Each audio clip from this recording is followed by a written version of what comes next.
welcome to Mixed Combat Radio. It is Matt Hunter here today.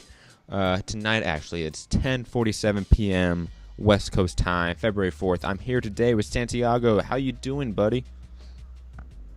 Horribly drunk and ready to talk about last night's UFC card. You mean tonight's? We just saw it. I was at your place. Yes, tonight's UFC, which was still entertaining considering that I was pretty shit-faced for the fight. And a quick disclaimer, obviously, Santiago said it. Santiago is inebriated. I am not, so I would be the voice of reason and sobriety here. But Santiago is the perfect person to talk combat sports with because, A, he understands basic techniques on all platforms, in my opinion, all martial arts, just because you are a fan of combat sports. And plus, you love talking sports, you love watching sports, especially combat sports, and you are more of a new fan with MMA, and you always bring a fresh perspective.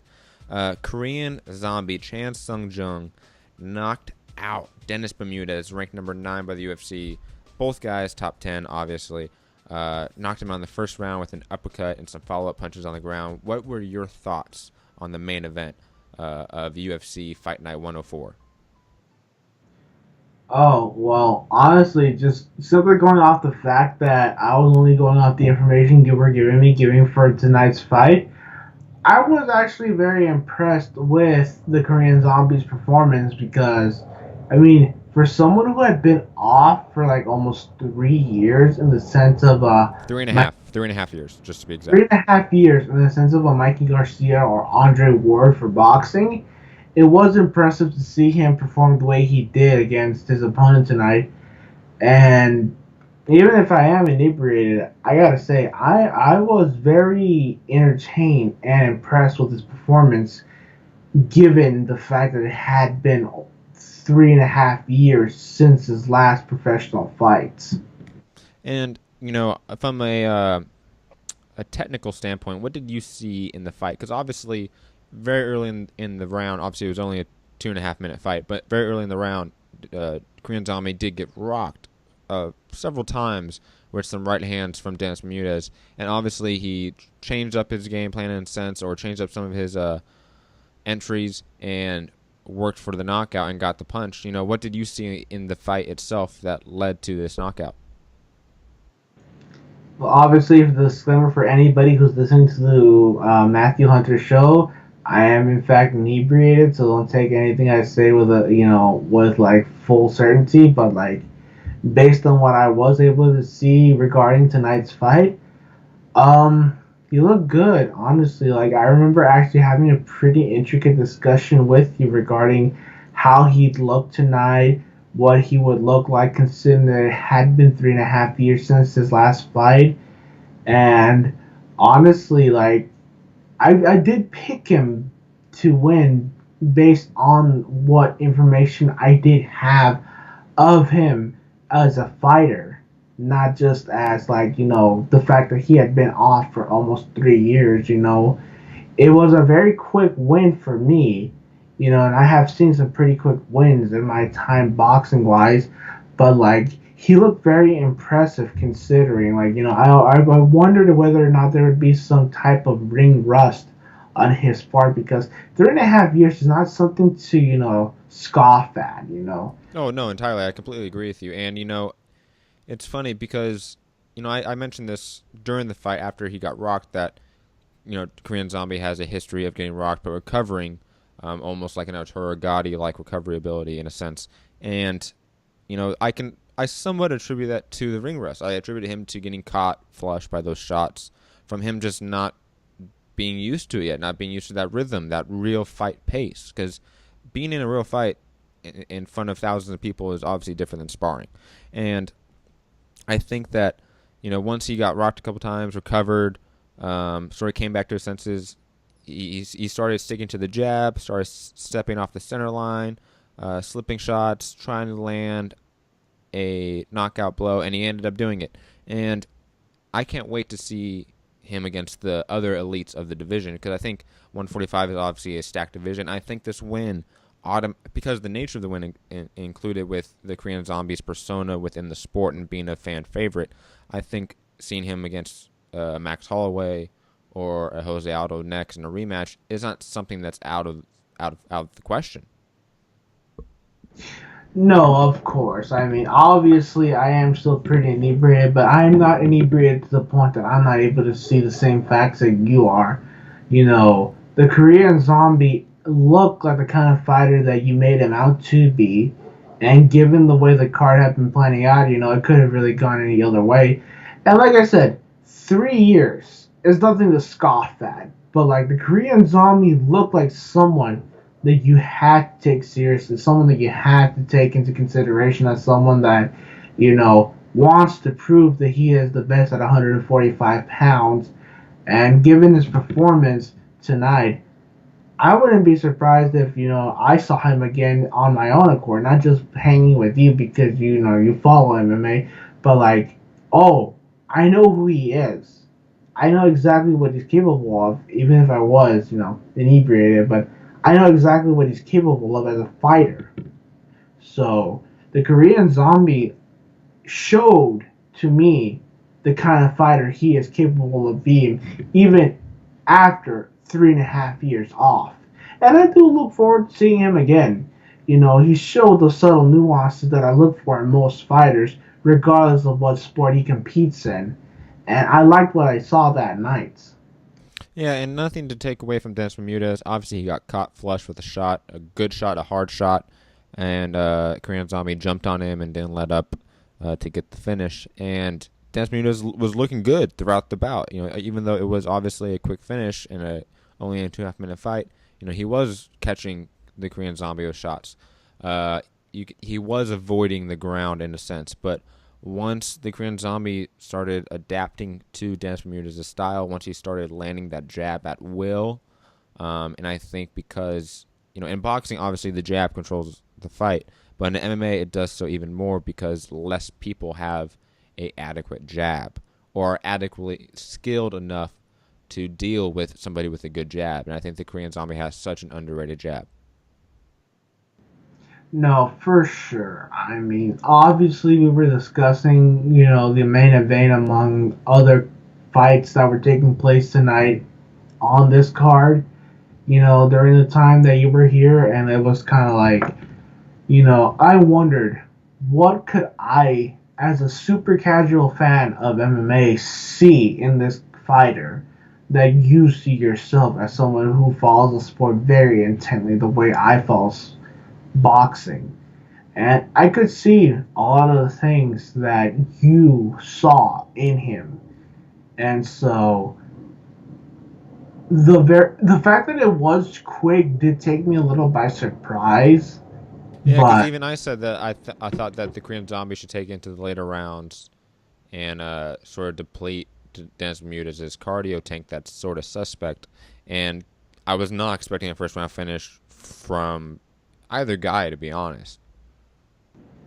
no, you and me both. I mean, obviously, given that it is 3.5 years, I would have figured for any given fighter in any given sport, it would have taken a little bit, like at least a round, given that these are 5 minutes rounds, for him to get his bearings in order, figure out his own pace and tempo, and settle into his own fighting style before he actually established this is the kind of fighter I am. This was the kind of fighter I was before the 3.5 year layoff, and this is the fighter I still am today. So that quick knockout showed to me just what kind of fighter he is and can be at this given point in time. And like I said, I am looking forward to seeing him again. Even though I don't follow the sport intently like you do, I am looking forward to the point where, I see people talk to me, oh, I don't see him doing as well as maybe this particular fighter or that particular fighter. Because what I saw that night, I was impressed. I really was.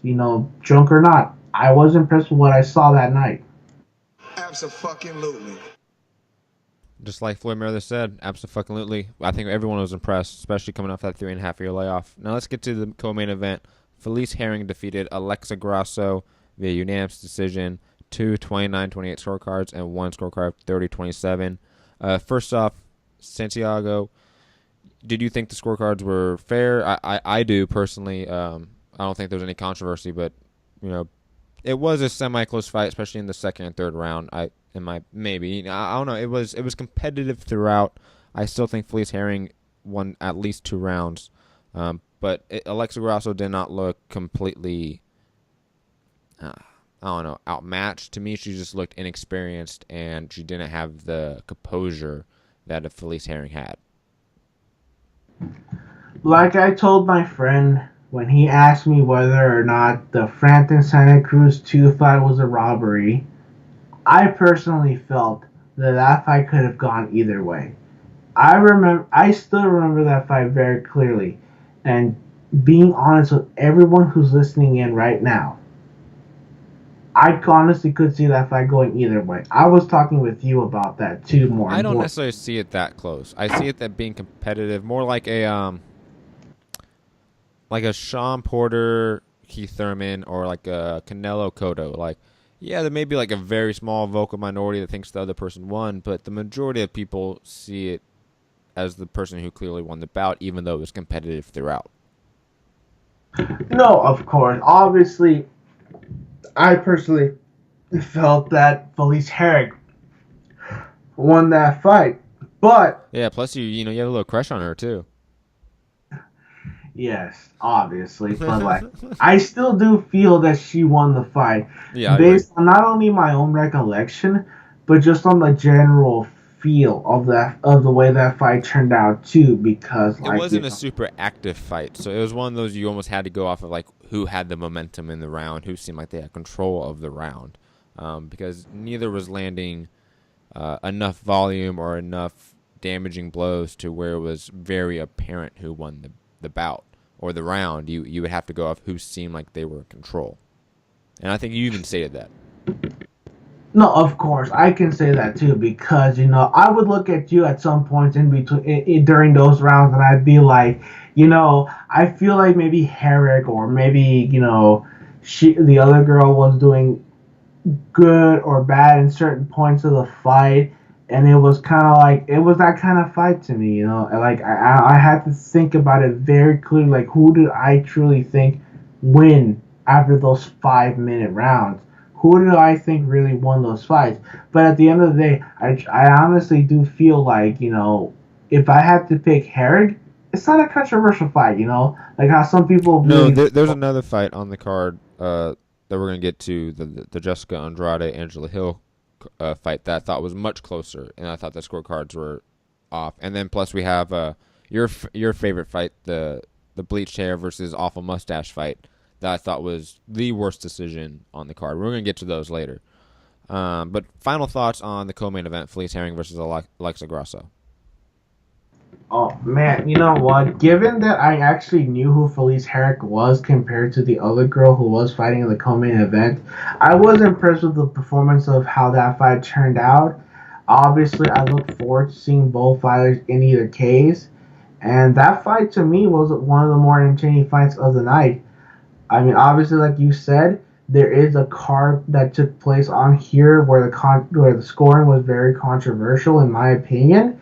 And we're gonna talk about that very shortly. But like between that and the fight that took place before that, I had no qualms with the scoring of that particular card of the Felice Herring Alexa Grasso fight, right? Like compared to the other fights that we saw that were more controversial in nature, right? Absolutely, yeah, okay. Absolutely. Next fight on the card, James Vick defeating Abel Trujillo via Darce choke in the third round at the 49-second mark. I picked Abel Trujillo to win by knockout. Obviously, James Vick did what I said he could do: stay on the outside, control at range, and then when he gets it to the ground, his submission game could be a factor, and it ended up being that. And plus, he got into the later rounds, which Abel Trujillo has a history of tiring out and also wiltering under pressure. Good win by James Vick. Obviously, anytime you can get a submission and a Darce choke, which is one of my favorite submissions, I give you a golf clap because that's pretty impressive to me. especially against a guy that's Abel Trio, who's always game, who's only lost to really the top dogs of the division.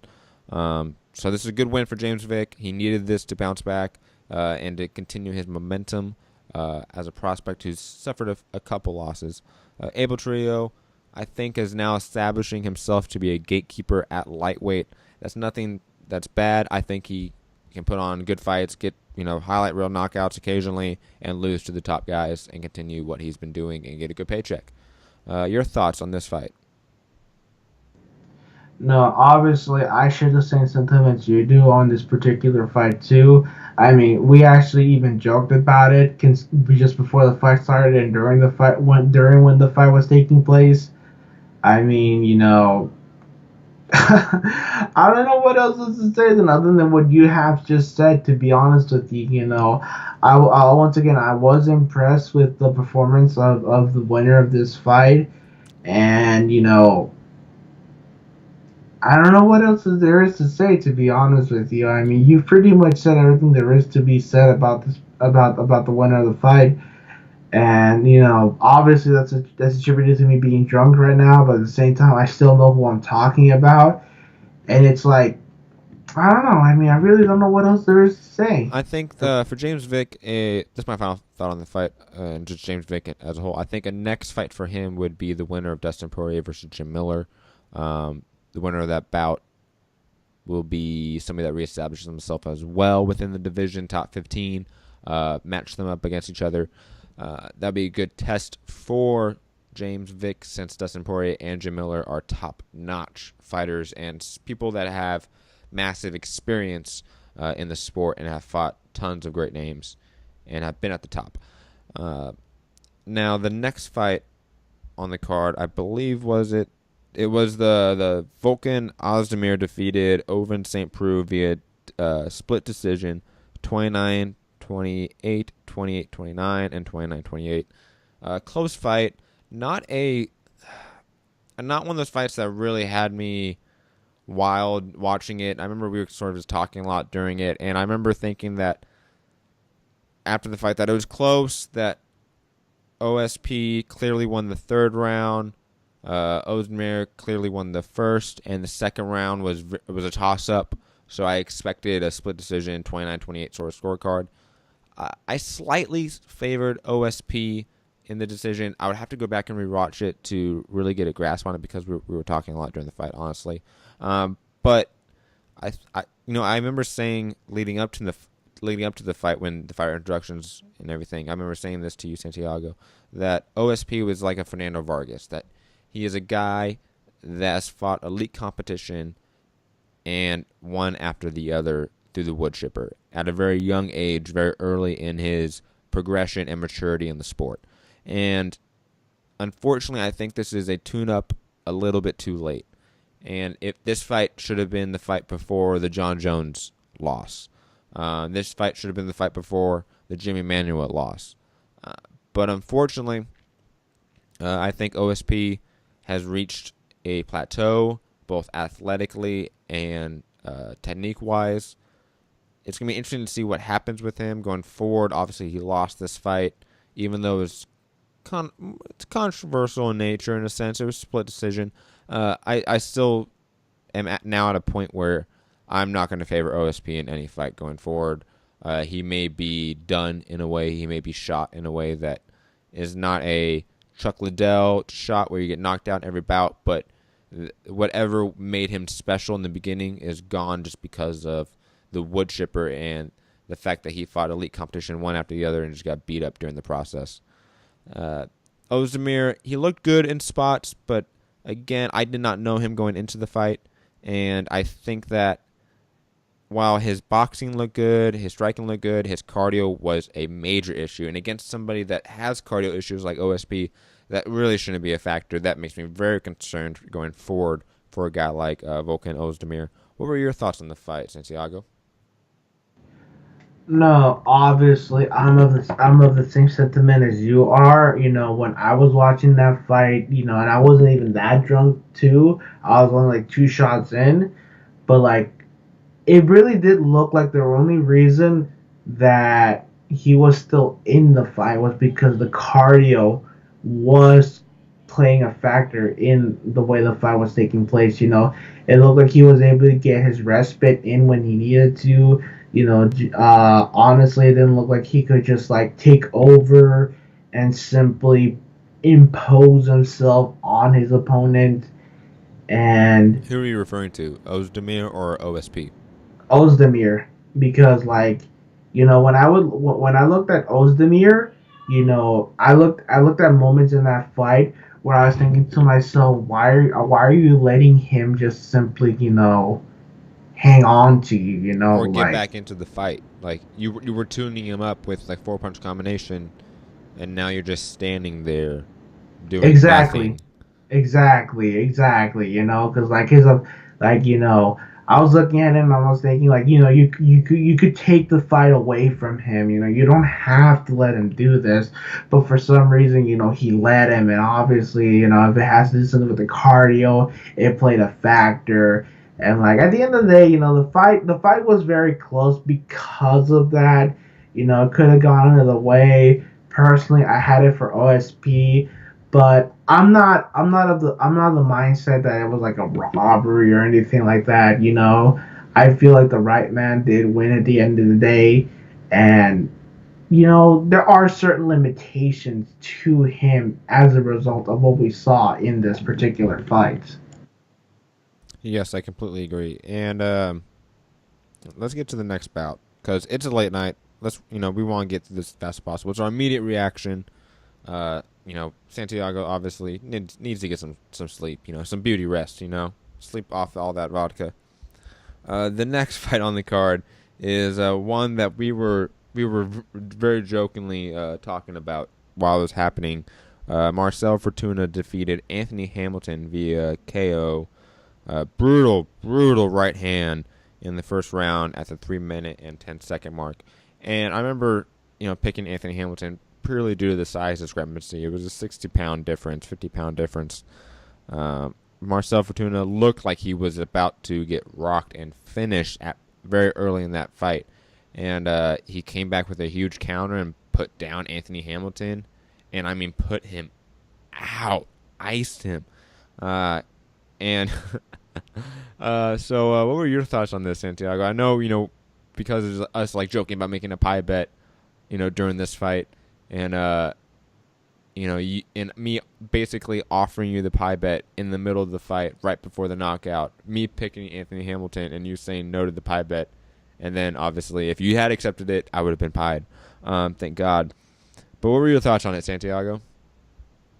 For all the viewers listening to this show right now at this given moment in time, had I accepted that pie bet, I would have won a pie bet in both boxing and MMA over Matt. Thank God. Because Thank I fucking picked the God. smaller guy just Shit happens, man. because of the weight disparity. And like the fact that he actually pulled through and win made me think to myself, fuck, I should have taken that fucking pie bet. But it was impressive. Not just the fact that he was able to land it, but the manner he did land it, because it was an overhand chopping right that pretty much not only put him out, but showed you just how out he was, because he tried getting up, and it was shown that not only was his legs not under him, but there was no way he was going to be able to continue in that fight. And Matt got lucky that I said no, Thank but God. just man to man, it was impressive. It really was. I wasn't that drunk either, so I know what I saw. It was a beautiful overhand chopping right that landed on him diagonally down the temple. And hey, a knockout is a knockout. You can't take that away from him. And it was probably one of the more impressive knockouts I'd seen this year. Right there up with Mikey Garcia versus Dejan Slatichanin, and Louis Collazo versus Sammy Vasquez. It's just one of those knockouts that you gotta be in awe about. Shit happens, man. Shit happens, man. Like sometimes a guy that's 50 pounds less than you knocks you out. Cough, cough, MD. Why you ducking me, son? Anyways, Jessica Andrade defeated Angela Hill via unanimous decision, all 30-27 scorecards. Jessica Andrade's relentlessness and ability to get on the inside and just unload with like an 8-punch combination, 5-punch combination is just truly something special, especially given the fact that Angela Hill sustained all those shots. I mean, there's times where I'm like, she's not even getting hurt, really. Yeah, she's getting hit, she's getting clipped. It's obviously affecting her, but it wasn't like getting her that stanky leg, making her go down. She never seemed wobbled. So kudos to Angela Hill for taking the abuse that was Jessica Andrade and dishing her back at times. She rocked Jessica Andrade at the very end of the third round, if I recall. And Angela Hill's footwork was a factor due to her being able to slip and roll with the shots of Jessica Andrade and be able to take them at a better rate. Angela Hill, even though in defeat, still, I think, proved that she belongs in the UFC. This is her first fight back in the UFC. Jessica Andrade wanted an extra fight before she fought Joanna Jędrzejczyk. I thought it was a risky fight for both women, and I think they both showed that they're high class, that they're top 10 in the strawweight division. I think Jessica Andrade versus Joanna Jędrzejczyk for the women's strawweight belt is going to be a fantastic, fantastic strikers bout. Joanna Jędrzejczyk being the Muay Thai striker that she is, and then Jessica Andrade being the bruiser, the Denis Shafikov, the Ruslan Provodnikov of women's MMA. And then I can't wait to see Angela Hill again because, again, I thought she showed that she is still high class. I think that her improved footwork, her imitation of her training partner, Dominic Cruz, seems to be more effective than other training partners that have tried to emulate that style. Again, I think that if my issue with Angela Hill in this fight is that she did not mix up her footwork and striking with her wrestling. That's the secret to Dominic Cruz's success, is that he mixes that all up to throw off his opponent's rhythm and be able to basically get his opponent off balance and then either throw shots or land that takedown, go for the double legs, level change. But either way, great fight, great opener to the main card on Fox Sports 1. Again, I was impressed by the fight, impressed by both women. What do you think, Santiago? No, of course. I'm a big supporter of anything that has to do with women in sports. When this fight came up, obviously I was asking you to tell me what there is to know about both women. And honestly, when entering the fight, I figured if Jessica Andrade knew how to use her height to her advantage, the fact that she was the shorter fighter to her advantage, she could come away with the win. And she did. She did. Hill was a very, very, very tough competitor, taking some of those hellacious shots that I could see myself staggering with, but she just took them like if it was nothing and kept her composure. So I have no qualms with the fact that she won the fight because to me, she used her size to her advantage, and I look forward to seeing her fight again. Obviously, I think she's got a lot of potential in her. I think that Hill has a lot of potential in her, and I look forward to seeing both women fight in the near future, no matter what, win, lose, or draw. Yeah, and I agree. I think we both said our piece on this fight, and we have 5 more fights to get through. And just to speed it up, I'm gonna go through the 5 fights, give my thoughts on all 5, and then Santiago, I want you to give your thoughts on all 5. Okay? Shoot. So we have Curtis Blades defeating Adam Milstead via TKO knee injury. Obviously, I thought Curtis Blades was very successful before the injury. I thought he was landing hard shots. He was taking him down. He showed that he is still that uber prospect, even though he lost to Francis Ngannou. And I think it's something that we see often in combat sports when 2 super prospects are fighting each other that are undefeated, like a Curtis Blades and Francis Ngannou. And when one loses, it doesn't necessarily mean that they're trashed. I think they just faced somebody that was another high-level person, and we just didn't see that from either yet.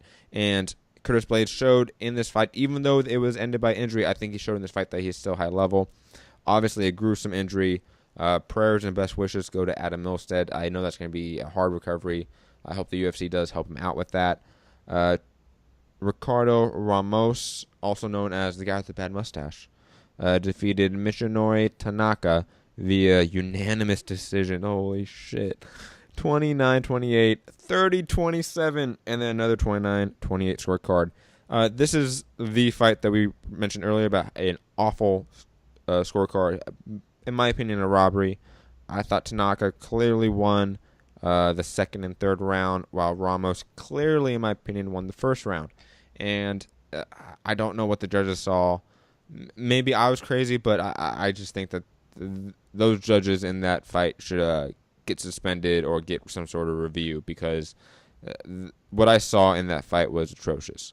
Tisha Torres defeated Becca Rawlings via unanimous decision, all 30-27 scorecards. Tisha Torres, like I said, leading up to the fight, Santiago, with you when we were watching it, Tisha Torres is a little bit better in everything, and that showed in this fight.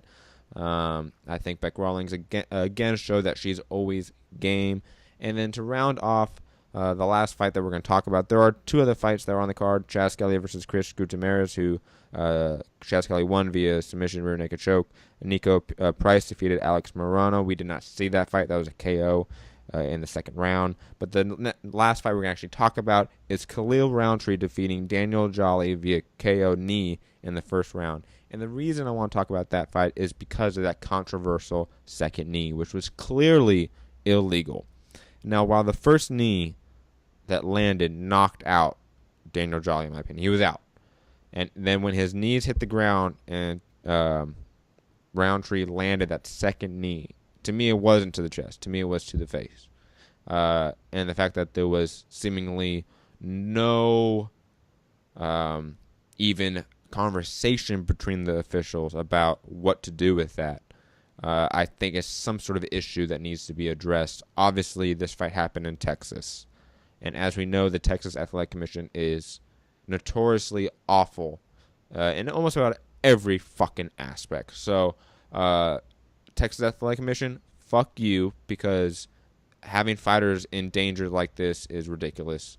That ref should have been on it faster. I don't care. You know, that Daniel Jolly's career might have been ended because of that brutal second knee, in my opinion. So, thoughts on those 5 fights, Santiago? Well, obviously, I believe and you can go in any order, by the way, if you want. And I can always refresh your memory if you I'm need going to go by memory as best as I can right now, considering. But, like, on the Beck Rawlings, Ticia Torres fight, yes, obviously, Ticia Torres looked to me exactly like how you described her to be. You know, she was very technically sound. She looked to be controlling the fight, most of the fight. And honestly, I had a very hard time trying to figure out, you know, how her opponent was winning the fight. You know, at the end of the day, when they announced that she was the one that won, you know, as a casual fan, I was like, okay, yeah, she won. You know, obviously, I can see that. You know, there's no controversy in my opinion and anything like that. So I look forward to seeing Ticia fight again. You know, Beck Rawlings looked good. I thought she was very attractive. You know, but like at the end of the day, obviously, I'm not letting my little bias towards that be the benefit of the doubt for my bias towards her. TCL did win the fight, and you know we'll see what happens. I look forward to seeing her fight again. The one with the bleach blonde hair and the brown sideburns, you know, and the bad mustache. Ricardo Ramos ugly, versus Michinori Tanaka. Yes. That one, I was not even remotely drunk enough to know who won or who lost that fight. It was way too early for me. You know, I already had a couple sodas and a pizza with my boy here, and I can tell you straight out, I thought that Tanaka won that fight hands down. You know, the fact that they announced it as him as the winner made me think of and unanimous. It was unanimous. And unanimous. Honestly, that's a shock to me. One judge gave him every round.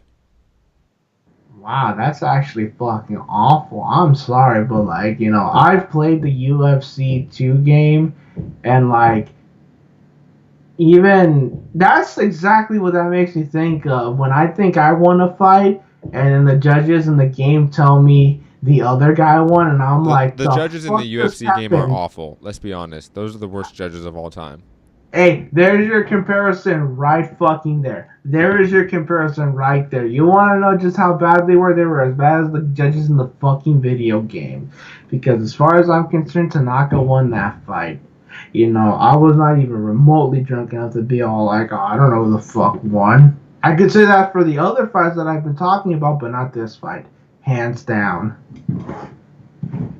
Um, who else is on there? The Curtis Blades Adam Milstead fight that ended in that gruesome knee injury, and then the Khalil Yeah, Roundtree fight. God, oh my God, that's the thing that kept me sober the entire card, because You were never sober the see, entire card. Come on. nah, you know what? Let me explain this. Seeing the way that knee went in that fight was a level of pain that Shit happens, reminded me man. exactly why I hate horror films. I felt that pain. Okay, I felt that pain and I was like, holy fucking shit. I mean, I would love to win that way, that decisively, but I would feel so somber about the way I won that fight because holy fucking shit, man. That shit looked like it hurt like hell. And I'm sure it hurt like fucking hell. And I wish the best on his recovery with that gruesome injury that he was covered because believe you me, that reminds me exactly just how human we are and just how fragile of human beings we are because it doesn't take that much for us to injure ourselves or to be injured when it comes to these kinds of sports. Believe you me, you think it's that easy to be tough? No. Watch the way that knee went out and you'll realize you are fucking grateful. The rest you got was stubbing your fucking toe. And then the Khalil Roundtree controversial knee to the grounded opponent. What were your thoughts on that? I'm very actually split on that one simply because obviously I saw the illegal and legal nature of those knees. Because obviously, the when he got knocked out, it was legal, but the follow up obviously was illegal. I don't know what the commentator saw. As far as I'm concerned, that second knee was clearly illegal. It reminded me of the punch that Gennady Golovkin landed against David Lemieux when he was on his knee. Okay, obviously the first punch that put him on his knee was legal, but that second punch he landed was Well, clearly knee, illegal. not punch. Knee, not punch. Well, yeah, obviously, but you understand what I mean, obviously, right? Yes, you're just drunk. Obviously, but you get that the fact that it's very it's a very interesting thing to look at because it's like clearly the knockout was already done. It was said and done. There's nothing to be said about that. It's the fact that the second knee in that instance happened when it happened that makes you wonder legal, illegal, and all that crap, But like, you know, I feel like to a degree it was just in the heat of the moment. There's nothing you could really do It because definitely was. Like, all I'm not saying like Khalil Roundtree did it maliciously. It was in the heat of the moment, but that doesn't excuse the fact that it was an illegal blow um, that further put his opponent out, and that plays a factor. no, of course. I'm not saying that completely. Like, at the end of the day, whatever residue damage that is dealt after the fact, obviously will still be damaged, but it was in the heat of the moment, and there's nothing that can be done because, like, at the end of the day, we're still human. It happens. We can't really control ourselves to that degree of a level where we can see what exactly we're going to do that's legal or illegal. So it happens. I'm not going to hold them responsible for it. But at the same time, it still was something that you need to think about because, like you said too, it could have potentially, ended his career. Yes, and it was a great card overall. Now, I don't want to leave on such a sour note because it was an exciting card. It was a card that we enjoyed watching. I think if casual saw that, it makes them a fan of MMA in a sense, because seeing guys like Korean Zombie fight is always exciting. Final thoughts, Santiago, to wrap up. Nah, obviously, to me, this was a much more entertaining card than was the case with the Eubanks Jr. card. I was looking for more. Let's not even mention that card. Let's be honest. Let's be honest, but at the same time, let's be frank too, because That card was utter shit. I'm Fuck that obviously pro boxing, but I was looking forward more to this than I was that, because believe you me, that was truly an atrocious card with a very bad co-main event. This card that we saw tonight, on Fox Sports 1 was a hell of a lot more entertaining than most people would realize, and honestly, anyone who saw it after that is probably very grateful that they got to see it.